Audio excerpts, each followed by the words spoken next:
This is problem 115 of Neetcode 50 target sum. So we're given an array of integers and also an integer that represents a target we are trying to get to. And what we're going to have to do is that we are going to have to consider every single entries inside the array. And for each entries, we have two choices.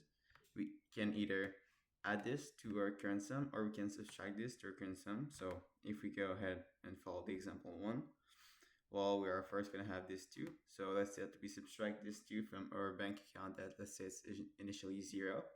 We're going to be at -2. Then we can have another subtraction here. So we can have -2, -2. So we're going to have -4 if we subtract the first two entries inside our array. And then let's say we add the last entries. So we're going to have -4 plus 2. So we're going to end up having -2. But did we reach our target of 2 with our -2? No. Okay, so this is quite different from the first target sum because first, well, you can't reuse the same number. And secondly, you have to use every single number. And thirdly, I will say that for each numbers, you either have the choice to subtract or to add to the current sum. So there's one brute force approach that I want to show you right away. I'm not going to explain too much. So we're going to this core, and we're going to use the first search approach.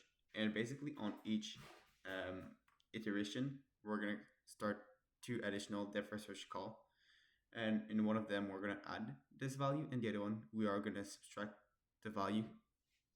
So these are basically the 2 options we have at every single number. So we're just going to create all the possible combinations and see if they actually reach the target. So inside our DFS function, first I want to pass an index and I want to pass a sum so that now I can see if basically we're out of bound, and I can also see if or sum or like this the sum of that particular call is gonna reach the target. So first I want to check if that index is equal basically to the len of nums. If it is equal to the len of nums, it means that we are out of bounds. So we did every single values inside the array. So I just want to check if that s that we have, is this equal to the target? If it is, I will basically add 1 to this core. This core is basically how many different ways we have to reach the target. I think this is a point I omit to mention, but the output basically has to be how many different ways can we reach our target with our values. So if I just come back quickly to the example 1, well, you can first add the first number, add the second number, and subtract the third number. This is going to give you a target of 2. And then you can do an addition on the first number. You can subtract the second number and add the third number. You're still going to have 2. And you can subtract the first number and then add the last 2 numbers, and you're also going to have 2. So this is 3 ways you can reach the target of 2 by either adding or subtracting. Right, so let's come back to our example.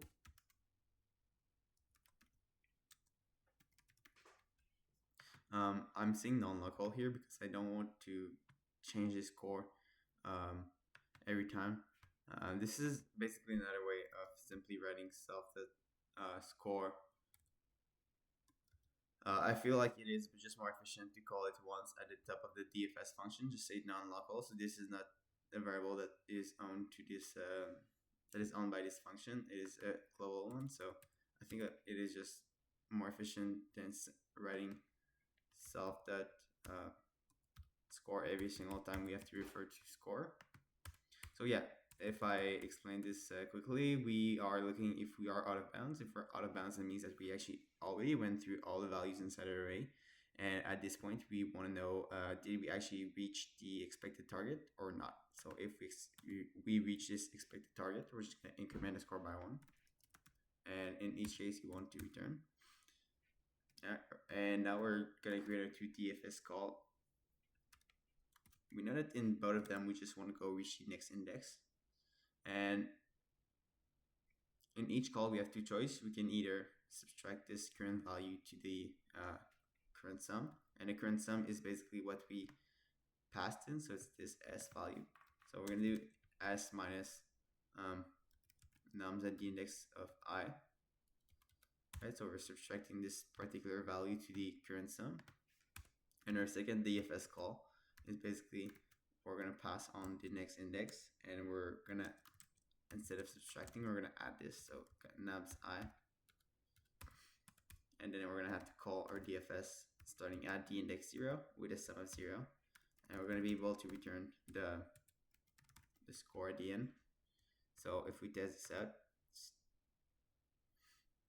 it works. So this is not super efficient because for every single number, we are going to have two choices, meaning that we're going to have a time complexity of big O of 2 raised to the n. But there's a way to do better than that, and this is by using dynamic programming. So let's go quickly on a whiteboard to see an example. So let's say that we have our example with our 2's. But instead, let's pick something different because we just did it. So let's say that we have 1, 1, 1, and let's add 2 additional ones. So we have basically 5 ones. Let's say that our target is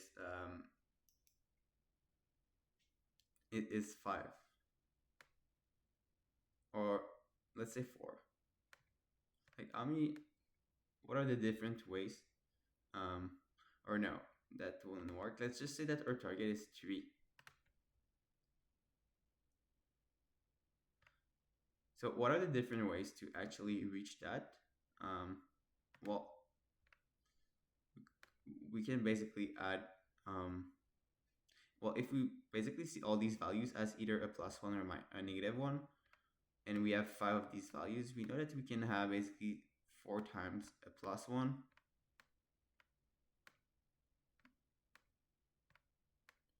and we're also going to have a single -1 here.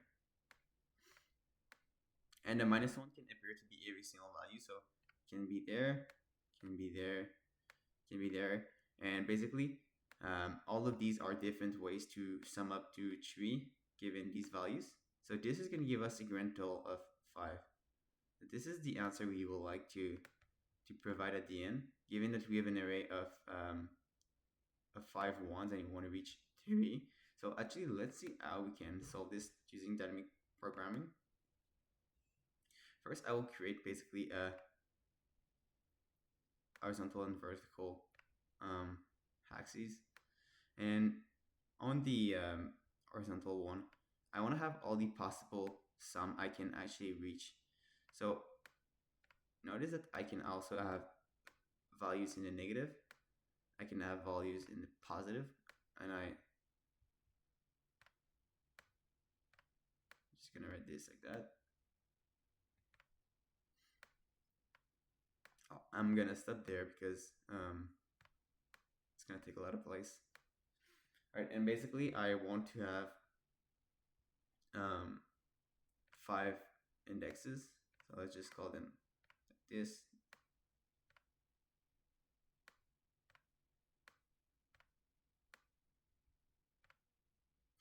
And each of them will actually represent one of the entries inside inside the array. And on and on. So notice that the very first indexes, so index 0, is going to have a value of 0. So I just want to have another row here, and all the other one will basically be the values of our array, like that. Okay, so now if we actually go inside the row 0,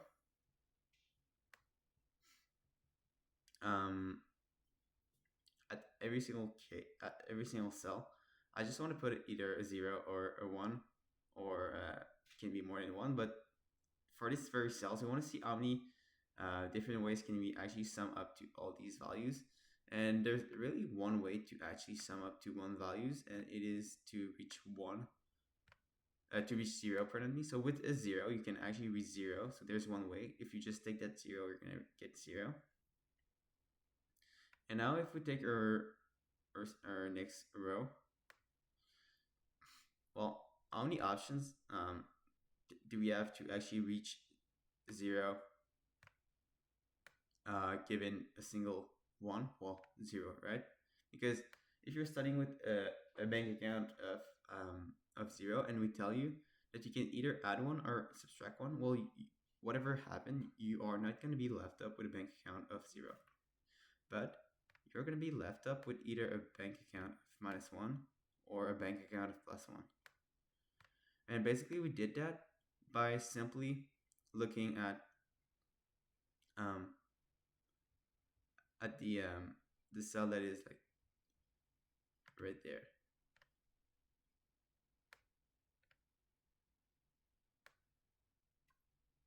Right?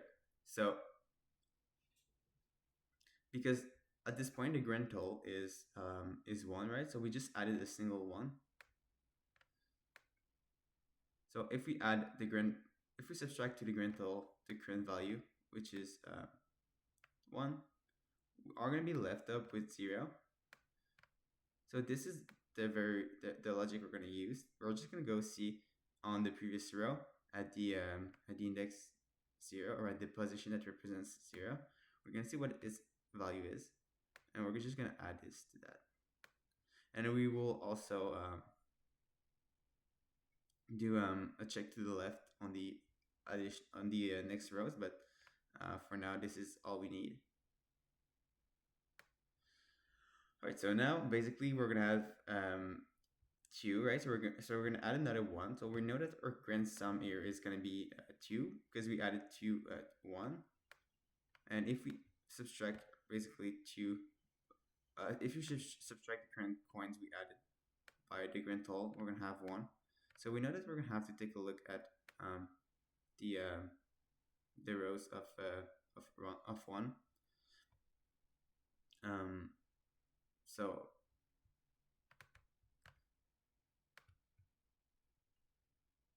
So basically, starting from this place where we added a second one, we can basically we can subtract a 1 from this scenario where we already subtracted a 1, meaning that we will have basically a minus 2. And notice that now to get 0, there are actually 2 ways to do that. And the first ways is going to be to basically at the first place subtract 1 to 0 and then add 1 to this minus 1. And the second option is that you initially added 1 to the 0 and then you're subtract 1 to this 1. So this makes 2 options. So there are 2 options to reach that.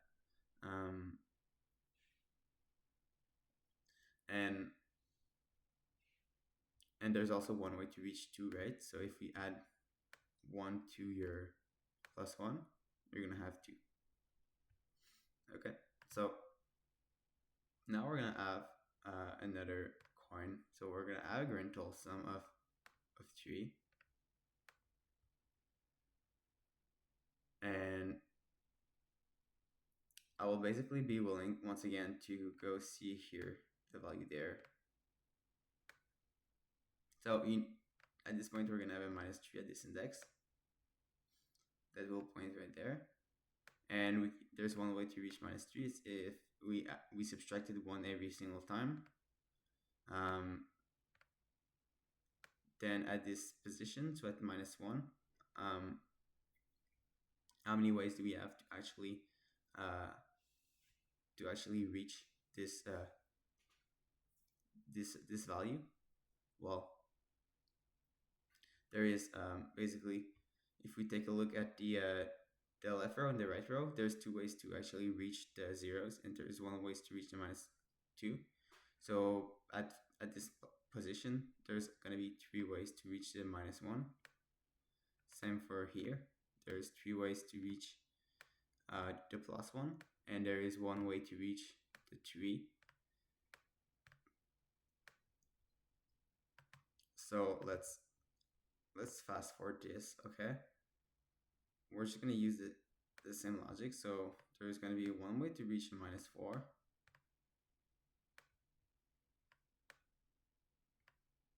There will be four ways to reach -2. And notice that every time we just take like, what is the current value here? Right, so let's say we are gonna take a look at this here. So we wanna see basically the index 0, right? Or whatever this value is. So right now it will be index 0, 2, 3, and 4. So at this index 4, we wanna see what is the value of the previous row. At the index, basically 4 minus the number we added, and 4 plus the number we added. So basically we're going to take a look at the index of the, at the index 3 and at the index 5. And we're going to sum these. So this can give us 6. And I actually made a mistake here. This should not be a 3, it should be a 1. So now we shall have a 4 here. Alright. So I'm running out of place here, but you can see that we will add another 1 here to the right, which will be the number of ways we can reach +4. And hence, at this particular case, which tells us how many ways we have to actually sum up the tree, if we have 5 times a coin 1, well, this is going to be our 1, which is hidden here because we have no more place, and that 4 here. So we will have a 5. And yes, there is 5 ways to actually reach this value of 3 with our array of 5, number 1. So let's go ahead and code this. This is going to be far more efficient than the previous solution we had. So we're going to create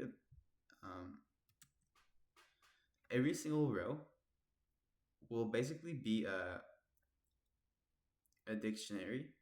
So I will create a dictionary initially for the first row. And what I will do is that I will just create a temporary dictionary for the next row and set it equal to basically what it has to be equal to. And then I will change that dictionary to the next one, because otherwise we will probably have to create a dictionary for all the rows, which will basically be less efficient in terms of space complexity. So let's simply create a single dictionary. So I will create a default dict, and I want to start int, because basically what I will do is that I will create the key to be equal to the sum. And basically the value of this sum is going to be the count. So the count is going to represent how many times or how many different ways can I reach this sum. We know that at the index 0, I have one way to reach this, well, not at the index 0, but at the key 0, which is going to represent the first row that we had. How many ways do we have to reach 0 with a single 0 value? There is one way. So now we'll just go through all the nums that we are given, and I will create my next dictionary, which is also going to be a default dict, and you want to store integers in it. And now I will go retrieve every single key and every single value inside our DP that we initially created. So for total and count in dp.items, that's how we retrieve the key and the values inside a hash map. And I basically want to say next dp, and notice that in our example, we were simply taking the value that was like strictly to the right, up, or left, up. But that's basically because at this particular place, as I mentioned, let's say that this is -1, Right, this is the row or the column -1. Well, we set it at this place, like the sum here, like how many different ways we have to sum up to 1. So for this sum, we have basically two options. We can either add the current value that we're at, so nums at the index I, or nums simply if we go just do an iteration through all the numbers in nums. And this is basically going to be -1 plus 1, and you're going to have -1, -1. So this is why we are going to retrieve the we're going to go retrieve the index 0 and the index -2. So this is how we actually went to reach the values that will give us the correct answer. So what we're going to do is that we're just going to take the total and we're going to add our nums to it. And this is going to be plus equal the count. And we will do the same thing for the subtraction. So minus num is going to be plus equal the count. And then at the end, we know we have basically our hash map for that particular row. So we can set the DP to be equal to that next DP. So this way we actually don't create a hash map for every single row. And now we can return DP at the index of the target. And this is going to give us the answer, because the target here is 3. So the DP at the index of the target will be, well, for target is 3. We'll take a look at this here. And let's take a look at this row. It's getting pretty messy, sorry. But see, this is where we got our index 5. So that's why we're getting the values by doing so. Let's test this out, and this works. So in terms of space complexity, if M is the sum of all the elements, well, we are going to have basically a space complexity of 2 to the m. Well, no, not 2 to the m, but 2 times m, because we're basically going to create a possible solution for 0, 1, 2, 3, 4, 5 in the case where the target is 5, the sum is 5. But we're also going to have -1, -2, -3, -4, -5, because we can also go in the opposite direction in the negatives. So the space complexity is still going to be big O of m, because we don't care about constants in this situation. And the time complexity, well, we're actually going through every number. So if n is the length of the array nums, well, we're definitely going to have an n somewhere in the equation. And then we're going through every single values inside our hash map, right? So this m again, meaning that our time complexity is going to be n times m, which is much better than 2 raised to the n. With that being said, I hope you enjoyed the video, and I hope to see you in the next one.